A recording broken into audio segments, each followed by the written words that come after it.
Here's a review of the Cloudland Canyon State Park, because when I drive into a park, I like to have my bearings about me.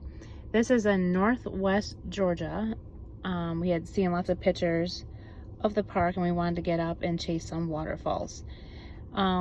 It's well worth camping here, and it looks like there's campgrounds spread throughout this rather large park. We stayed in the West Rim campground right here. This campground was ideal because this portion of the campground was small. The kids were able to bike around it. But the best part is, from the campground, we had direct access to the trail system, which was fantastic. All right, so the first day we woke up, we have direct access to what's called the West Rim Trail, but we didn't hike the West Rim the first day. We turned right, went past the yurts, came down and caught this Sitton's Gulch Trail. From there, Sitton's Gulch drops you down into the canyon. So it's about a 900-foot drop from the top to the bottom. And the first falls you come to, the Cherokee Falls, there's probably about 100 steps, maybe a little bit more, but not only are you walking downward, there's actually about 100 steps to get down to Cherokee Falls. We really enjoyed these falls. There's a little lake in front of it. It's picturesque.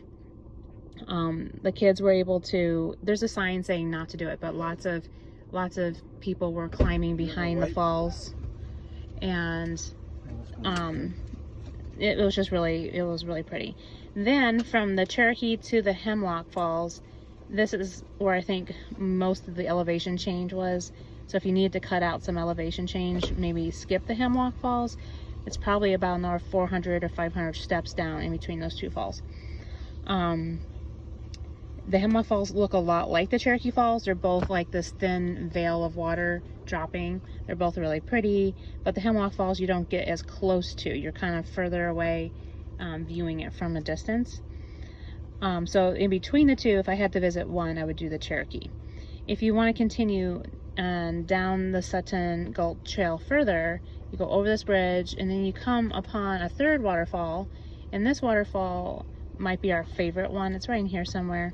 It's short and fat, it's like short and fat compared to the tall and thin ones. And also there's a pool that people could splash around in there too. If you want to cut off some mileage, this is probably about a mile or so, that you could hike it, but if you want to cut it off, you could, because all it does is stop in the parking lot for those who are not spending the night in the campground. So you could just turn around and come back up. We did come right back up, and then my husband and the kids decided to do some, checking out the park by bike. So they biked through on the roads about 14 miles and enjoyed an evening just biking around. And then that evening, we actually went by car over here to the overlook. And this is a nice area because it has lots of picnic tables, and we wanted to go in the evening or in the morning. I think would be pretty too, but we wanted to be there in the evening and have to worry about hiking back, because you can see this overlook does connect to by trails back to the campground. But I knew I wanted to see the sunset, and I didn't want to have to worry about trying to find my way at night. So this is totally worth seeing the overlook here, especially here where you can look through this canyon. And in the distance, I think that's Tennessee over there. All right, so then the next day, I hiked the West Ridge over here, and that was neat. There's not as much elevation change. In fact, it's pretty flat. You're just hiking around the perimeter of the ridge. But the views are not, you're not gonna get these sweeping views that you got from the overlook. There's a lot of trees in the way, and you're not really facing the right direction to see through this canyon. But it's an easy hike, and it's worth it. It was pretty. My husband and daughter went mountain biking. There's a 5-point connectors, I think somewhere over here, and they really enjoyed the trails. They did about 22 or 24 miles of trails. It's not very technical mountain biking, but it was hilly and beautiful. So they really enjoy their day out mountain biking.